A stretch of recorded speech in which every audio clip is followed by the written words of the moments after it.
നിങ്ങളാ ഈവെന്റിൽ അവരുടെ കണ്ണുകളെ നോക്കിയാൽ മതി. ഒരു വേറൊരു ലഹരിയിലാണ്. ലഹരി എന്ന് വെച്ചാൽ എന്ത് ലഹരി? നിശബ്ദത്വത്തിന്റെ. നിങ്ങൾ നന്നാവണം, നിങ്ങൾ ഈശ്വരനെ അറിയണം എന്നൊക്കെ പറഞ്ഞാൽ അത് ഒരു ഇതില്ലാത്ത കാര്യമാണ്. അത് വ്യക്തികളെ തന്നെ നമ്മൾ ക്രമീകരിക്കാൻ നോക്കുകയാണ്. അത് കണ്ണു തുറന്നിരുന്നാലും വാക്കുകളെയും ചിന്തകളെയും നമുക്ക് ഒതുക്കാൻ പറ്റുന്ന ഒരു ശക്തിയുണ്ട് നമ്മുടെ ഉള്ളിൽ, നമ്മുടെ പ്രാണനില്.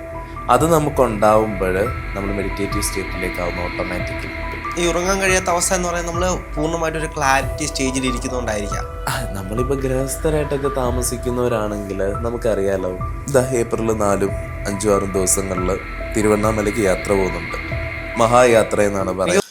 ഗുരുജി നമസ്കാരം. നമസ്കാരം. അങ്ങനെ നമ്മൾ അവസാനത്തെ വീഡിയോയിൽ നമ്മൾ പറഞ്ഞു വെച്ചിരുന്നത് ശിവരാത്രിയുമായിട്ട് ബന്ധപ്പെട്ടുള്ള ഒരുപാട് കാര്യങ്ങൾ നമ്മൾ ആ വീഡിയോകളിലെല്ലാം പറഞ്ഞിരുന്നു. അതിനുശേഷം അങ്ങയുടെ കുറച്ച് വീഡിയോകളെല്ലാം കണ്ടിരുന്നു. ശിവരാത്രിയുമായിട്ട് ബന്ധപ്പെട്ടിട്ടുള്ള ആ ഒരു സ്പിരിച്വൽ അനുഭൂതി എല്ലാവർക്കും നൽകുന്ന ആ ഒരു വീഡിയോ എങ്ങനെ ഉണ്ടായിരുന്നു ശിവരാത്രി ദിവസം? ശിവരാത്രി അബാക്കിൽ ഞാൻ വന്ന് പറഞ്ഞിരുന്നു എല്ലാവർക്കും എനർജി എക്സ്പീരിയൻസ് ചെയ്യുന്നൊരു പ്രോഗ്രാം ആയിരിക്കും ശിവരാത്രി എന്ന്. പറഞ്ഞ വാക്ക് പാലിച്ചിരിക്കുന്നു. ശിവരാത്രിയുടെ ഊർജ്ജം അറിയാമല്ലോ, അത്രയും തീവ്രമാണെന്നുള്ള നമ്മൾ അതിനെക്കുറിച്ചെല്ലാം എക്സ്പ്ലെയിൻ ചെയ്ത് പറഞ്ഞതാണ് ആ ഒരു വീഡിയോയിൽ. അത് മറ്റുള്ള ജീവനും അനുഭവിപ്പിച്ചു കൊടുത്തു. ഒരു ഗുരു ഒരു സോഴ്സാണ്, ഒരു സൃഷ്ടിയുടെ ഒരു സോഴ്സാണ് അത്. ആ സോഴ്സിൽ നിന്ന് എന്താണോ ഒരു വ്യക്തിക്ക് ആത്മീയ കമ്പനം, ഈ ശരീരവും മനസ്സുവാന്ന് പറഞ്ഞ് ജീവിക്കുന്നു. എന്നാൽ ഇതിലൊരു അവേക്കിങ് എന്നൊരു സ്റ്റേറ്റ് ഉണ്ട്. സെൽഫിനുപരി തന്നെ ഒരു സുപ്രീം കോൺഷ്യസ്നെസ്സിന്റെ ഒരു സാധാരണപ്പെട്ട ഒരാൾക്ക് അനുഭവിക്കാൻ കഴിയുക എന്ന് പറയുന്നത് അതെ, അതൊരു ഗുരുവിന്റെ അനുഗ്രഹത്തോടെ അതൊരു വലിയ കാര്യം തന്നെയാണ്. അതെ. അപ്പോൾ അതിനു വേണ്ടിയിട്ട് അവരാ മൈൻഡും ബോഡിയും അല്ലേ ഇപ്പൊ പറയാറുണ്ടല്ലോ, കാട്ടിലകപ്പെട്ട് കിടക്കും എന്ന്. പൂന്താനത്തിന്റെ ഒരു ഇതുണ്ട്, വഴിയറിയാതെ കാട്ടിലകം. ശിവശംഭോ എന്നുള്ളൊരു പാട്ടില് 6 പടിയും താണ്ടണം ശിവനെ അറിയുവാൻ, കാട്ടിലകപ്പെട്ട് വെക്കുകയാണ്. അപ്പൊ നമ്മൾ ഓരോ അനസ്തേഷ്യയിലാണ്, മൈൻഡും ബോഡിയാണ്. അപ്പൊ സ്പിരിച്വൽ എനർജി എക്സ്പീരിയൻസ് ഒന്നുമില്ല. അപ്പൊ ഒരു വ്യക്തിക്ക് അവർ ഒരു ചൈതന്യം ഉള്ളിൽ നിന്ന് ഉണരുമ്പം അവർക്ക് തന്നെ ഒരു വൈബ്രേഷൻ, കമ്പനം അനുഭവിക്കുകയാണ്. ഒരു വലിയൊരു തിരിച്ചറിവിൻ്റെ ഒരു നിമിഷങ്ങളാണ് കടന്നുപോയത്. സന്തോഷമുണ്ട്. ധാരാളം ആൾക്കാർക്ക് ആ സ്റ്റേറ്റ് കൊടുക്കാൻ പറ്റിയതിനും അബാക്കി മീഡിയ അതിനൊരു കാരണമായി. അവരുടെ അനുഭൂതി അവർ ആസ്വദിച്ചതിന് ശേഷം അങ്ങയോട് എന്തായിരുന്നു അവർ പറഞ്ഞിരുന്നത്? അങ്ങനെ നമ്മൾ കുറേ സംസാരിക്കും. അല്ല, അതുകൊണ്ടല്ല, കാരണം എന്ന് വെച്ച് കഴിഞ്ഞാൽ അവർ അനുഭവിക്കാത്തൊരു തലങ്ങൾ അതാണ് ഞാൻ പറയുന്നത്. അവർക്ക് ഫീൽ ചെയ്യും. ഈവെന്റ് കഴിയുമ്പോൾ ആൾക്കാർ ഒരു ലഹരിയിലായിരിക്കും. നിങ്ങളാ ഈവെന്റിൽ അവരുടെ കണ്ണുകളെ നോക്കിയാൽ മതി. ഒരു വേറൊരു ലഹരിയിലാണ്. ലഹരി എന്ന് വെച്ചാൽ എന്ത് ലഹരി? നിശബ്ദത്വത്തിന്റെ, നിശ്ചലത്വത്തിന്റെ, ശൂന്യതയുടെ ഒരവസ്ഥയിലാണ് അവർ. ശൂന്യതയിലുണ്ടാകുന്ന ഒരു ആനന്ദമുണ്ട്. അങ്ങറിയാം ഏറ്റവും കൂടുതൽ സന്തോഷിക്കുന്ന, അല്ല ഏറ്റവും കൂടുതൽ ബ്യൂട്ടി എന്ന് പറയുന്ന ലൈഫിന്റെ ഏറ്റവും വലിയത് എന്തായിരിക്കും? നമുക്ക് കിട്ടുന്ന ഉറക്കത്തിന്റെ അവസ്ഥ ഉണ്ടല്ലോ. സത്യം. ആ ഉറക്കത്തില് നമ്മളെയും മറക്കുന്നുണ്ട്, നാം ഈ ലോകത്തെയും മറക്കുന്നുണ്ട്. ഒരു വ്യക്തിബോധമില്ലാത്ത അവസ്ഥ. അവിടെ ഏറ്റവും കൂടുതൽ നമ്മൾ സ്റ്റേറ്റ് അനുഭവിക്കുന്നത് ഒരു മരണത്തിന് തുല്യമായ അവസ്ഥ. അതെ, അവിടെ തോട്ട്സ് ഇല്ല. അപ്പോൾ അതിന് സുഷുപ്തി എന്നൊക്കെ വിളിക്കും യോഗയുടെ ഭാഷയിൽ. അപ്പം ഇടയും പിങ്കളയും നമ്മളിൽ എപ്പോഴും സജീവമായി പ്രവർത്തിക്കുന്നുണ്ട്. എന്നാൽ സുഷുമയിലിരിക്കുന്ന പ്രാണൻ, മൂലാധാരയിലിരിക്കുന്ന പ്രാണൻ മുകളിലോട്ട് ഉയരുമ്പോൾ ആ ബോധത്തെയും കമ്പനത്തെയൊക്കെ നാം അറിയുന്നുള്ളൂ. അപ്പോൾ ഒരു വ്യക്തി ആ ഉറക്കത്തിന്റെ സ്റ്റേറ്റ് അറിയാം, അതെന്ത് നല്ല ബ്യൂട്ടിയാന്നുള്ളത്. അപ്പോൾ അതിനെക്കാട്ടി അതാ പറയാം, തോട്ട്സ് ഇല്ലാതാവുന്ന അവസ്ഥയിൽ നമ്മൾ വിചാരിക്കും മോശമാണ്, ജീവിതത്തിലൊന്നും ചെയ്യാൻ പറ്റില്ല. അങ്ങനല്ല, അത് വലിയൊരു ക്ലാരിറ്റിയാണ് ജീവിതത്തിൽ. അത് തരുന്നൊരു ഫീല് വലിയതാണ്. ഇപ്പം നാം ആനന്ദത്തിലാണെങ്കിൽ, തൃപ്തി ഇല്ലാതാകുമ്പോൾ നമ്മൾ എല്ലാത്തിനെയും ആഗ്രഹിക്കും. ഇത് വേണം, അത് വേണം, എല്ലാം വേണം. നമ്മുടെ ഉള്ളിൽ ആനന്ദം കൊണ്ട് ഇരിക്കുകയാണെങ്കിൽ നാം പിന്നെ ഒന്നും മിണ്ടില്ല, അതിനെ എങ്ങനെയെങ്കിലും പിടിച്ചു വെക്കാനേ നോക്കുള്ളൂ. അല്ലെ, പഞ്ചേന്ദ്രിയങ്ങൾ പലതിനോടും ആവശ്യപ്പെടുമ്പോഴാണ് മനസ്സിന് ചിന്ത ഉണ്ടാകുന്നത്. നാം ആനന്ദത്തിലായിരിക്കുന്ന അവസ്ഥയിൽ എന്തായിരിക്കും? ഗുരുവിനോട് എന്താണ്? ഗുരുവിന്റെ പാദങ്ങളിൽ അർപ്പിക്കത്തേ ഉള്ളൂ. ഇതേപോലൊരു ഇത് തന്നതിനുള്ള പരമാനന്ദത്തിലാണെങ്കിൽ പിന്നെ നമുക്ക് ഒന്നിന്റെ ആവശ്യമില്ല. ആ അവസ്ഥയാണ് അവിടെ എല്ലാവർക്കും സംഭവിച്ചത്. ആനന്ദമാണ്, ആ തൃപ്തി ഉണ്ടല്ലോ. ഉള്ളിൽ തൃപ്തി ഉണ്ടെങ്കിൽ പിന്നെ നമ്മൾ ഒന്നിനോട് അലച്ചിലില്ല. നമ്മൾ വേണ്ടതേ ചെയ്യുള്ളൂ, വേണ്ടാത്തതിന്റെ പിന്നാലെ പോവില്ല. എന്നാൽ റെസ്പോണ്ടുമായിരിക്കും ജീവിതത്തിനോട്. അതാണ് അവിടെ സംഭവിക്കും. അതിനൊരു കമ്പനം അറിയണം. നമ്മുടെ ഒരാളെയും വ്യക്തിപരമായി നമുക്ക് ഒരിക്കലും പരിപാലിപ്പിക്കാൻ പറ്റില്ല. അവരുടെ മനസ്സിനോട് എന്ത് പറഞ്ഞ് പരിപ്പിക്കാൻ പറ്റും? നിങ്ങൾ നന്നാവണം, നിങ്ങൾ ഈശ്വരനെ അറിയണം എന്നൊക്കെ പറഞ്ഞാൽ അത് ഒരു ഇതില്ലാത്ത കാര്യമാണ്. അത് വ്യക്തികളെ തന്നെ നമ്മൾ ക്രമീകരിക്കാൻ നോക്കുകയാണ്. നാം എല്ലാം നമ്മുടെ ഊർജത്തെ തൊടുമ്പോഴേ നമുക്ക് വിവേകം സംഭവിക്കുന്നുള്ളൂ. ഞാൻ എൻ്റെ ഊർജത്തെ സ്പർശിക്കുന്ന ആ നിമിഷം മുതലാണ് ഞാൻ എൻ്റെ ബോധത്തെ അറിയുന്നുള്ളൂ. ഊർജത്തെ തൊടുമ്പോഴേ നാം അറിയുന്നുള്ളൂ. മറ്റേതെല്ലാം മനസ്സാണ്. ഇതൊരു മനസ്സില്ലാത്ത അവസ്ഥയാവുമ്പോഴാണ് ആ ബോധമുണ്ട്. അല്ലേ? ഭാരതീയ ആത്മീയ അടിസ്ഥാനം എന്താണ്?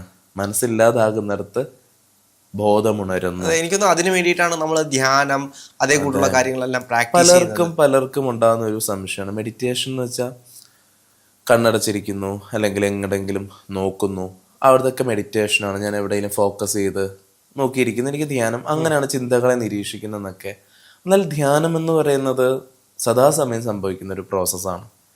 ഇത് കണ്ണു തുറന്നിരുന്നാലും വാക്കുകളെയും ചിന്തകളെയും നമുക്ക് ഒതുക്കാൻ പറ്റുന്നൊരു ശക്തിയുണ്ട് നമ്മുടെ ഉള്ളിൽ, നമ്മുടെ പ്രാണനിൽ. അത് നമുക്കുണ്ടാവുമ്പോൾ നമ്മൾ മെഡിറ്റേറ്റീവ് സ്റ്റേറ്റിലേക്കാവുന്നു ഓട്ടോമാറ്റിക്കലി. അവിടെ നമ്മൾ ശൂന്യമാവുകയാണ്. ആ ശൂന്യതയാണ് യഥാർത്ഥ മെഡിറ്റേഷൻ എന്ന് പറയുന്നത്. അതിന് നമുക്ക് ചൈതന്യം ഉണരണം. എല്ലാം പറയും കുണ്ടലിനി ഉയർന്ന ഡേഞ്ചറസ് ആണ്. അതെ, അതൊരു തീവ്രതയാണ്. നിങ്ങളൊരു പാതയിലേക്ക് ഇറങ്ങുകയാണ്, ആത്മീയതയുടെ അടിസ്ഥാനം. അങ്ങിപ്പം ഒരു ശിവൻ പ്രത്യക്ഷപ്പെട്ടിട്ട് ഇതാണ് ജീവന്റെ എല്ലാ അങ്ങനെ അല്ലല്ലോ, ഫാന്റസി അല്ലല്ലോ സ്പിരിച്വൽ. നിങ്ങൾക്കുണ്ടാവുന്ന മൈൻഡിനും ബോഡിക്കും അപ്പുറത്തേക്ക് ഉണ്ടാകുന്ന ഒരു എക്സ്റ്റസിയുടെ എക്സ്പീരിയൻസ് കൊണ്ടാണ് ഒരു വ്യക്തി എന്താണ് എന്നിൽ സംഭവിക്കുന്നതെന്ന് അറിയാൻ ഒരു യാത്ര. അനുഭവ തലങ്ങളാണ് അവരെ അതിലേക്ക് അടുപ്പിക്കുന്നത്. ആ അനുഭവ തലത്തിൽ എല്ലാ ആത്മീയതയുടെ അടിസ്ഥാനം എത്രത്തോളം ഗ്രഹണശക്തി, ധാരണാശക്തി കൈവരിച്ചെന്നുള്ളതാണ്. മുക്തി എന്ന് പറയും. ഇപ്പം ശ്രീരാമ പരമഹംസൻ സ്വാമി വിവേകാനന്ദന് സ്പർശദീക്ഷ കൊടുത്തു. അദ്ദേഹം നിർവ്വാണയുടെ അവസ്ഥയിലായിപ്പോയി ഏതാനും മണിക്കൂർ ദിവസങ്ങളിൽ.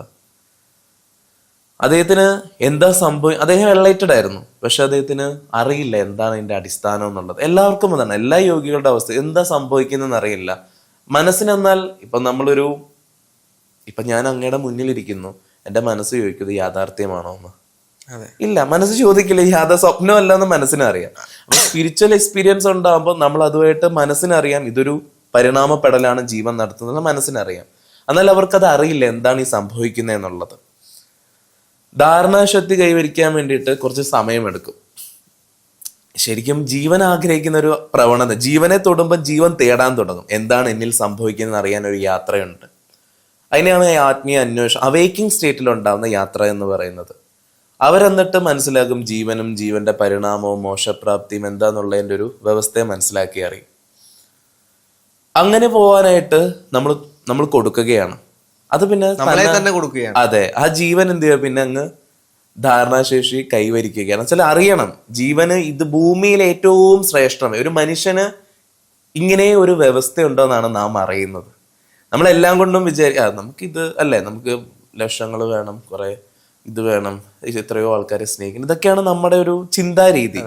എന്നാൽ ഒരു ജീവന് ഇത്രയും ഉയർന്ന അവസ്ഥകളിൽ എത്താൻ പറ്റുമോ എന്നുള്ള ആ ബോധം നമ്മളിൽ സംഭവിക്കുമ്പോൾ നമ്മൾ ധാരണാശക്തി കൈവരിക്കാനുള്ള യാത്രയാണ്. പിന്നെ അത് നമ്മുടെ യാത്ര പോലെ പിന്നീട് നമ്മളൊരു വേറൊരു തലത്തിലേക്കായി അതെ നാം പോവുകയാണ്. അങ്ങനെയാണ് അവിടെ സംഭവിക്കുന്നത്. കാണുന്നതും കേൾക്കുന്നതും എല്ലാം മറ്റൊരു തലത്തിലേക്ക്. അതെ. അപ്പൊ ആദ്യം നമുക്ക് എന്താ വേണ്ടത്? ധ്യാനം സംഭവിക്കണം.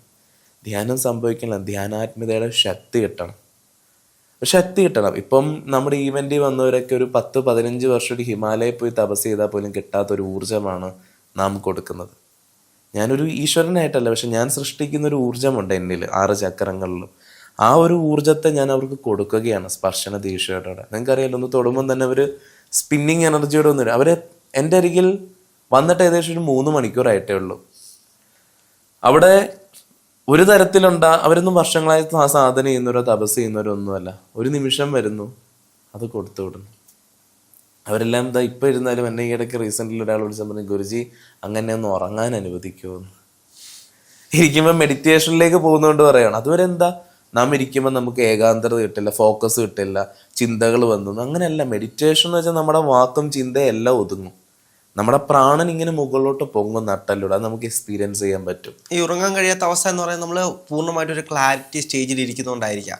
നമ്മളിപ്പോൾ ഗൃഹസ്ഥരായിട്ടൊക്കെ താമസിക്കുന്നവരാണെങ്കിൽ നമുക്കറിയാലോ, ജോലി ചെയ്യണം, ഈ കുറച്ചുകൂടെ ശരീരത്തിന് വേണ്ട വിശ്രമം കൊടുക്കണമല്ലോ. പക്ഷെ ഒരു തീവ്രമായുള്ള പ്രോസസ്സ്, ഇതൊക്കെ നോർമലായി വരും. പക്ഷെ തീവ്രമായൊരു പ്രോസസ്സ് കഴിഞ്ഞാൽ നമ്മൾ അതിൻ്റെ ഒരു ഹാങ് ഔട്ടിലായിരിക്കും. നമ്മൾ ആ മെഡിറ്റേറ്റീവ് സ്റ്റേറ്റിൽ തന്നെ ആവാം.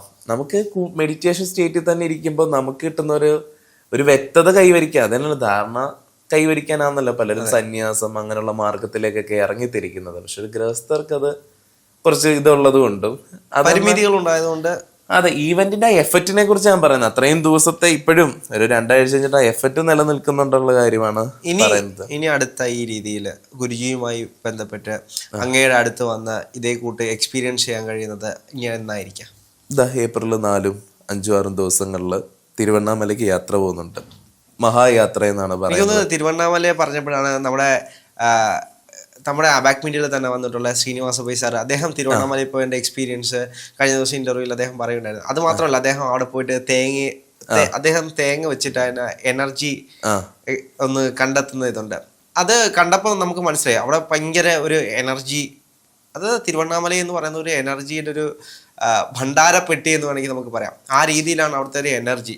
അപ്പം അവിടെ ചെന്നിട്ട് ഒരു അങ്ങ് വരുന്ന ആളുകൾക്ക്, കൂടെ വരുന്ന ആളുകൾക്ക് ആ ഒരു എനർജി പകർന്നു കൊടുക്കാൻ അവരെ എക്സ്പീരിയൻസ് ചെയ്യിപ്പിക്കുന്നുണ്ട്. തിരുവണ്ണാമല പൂർണ്ണമായിട്ട് എക്സ്റ്റസിയാണ്.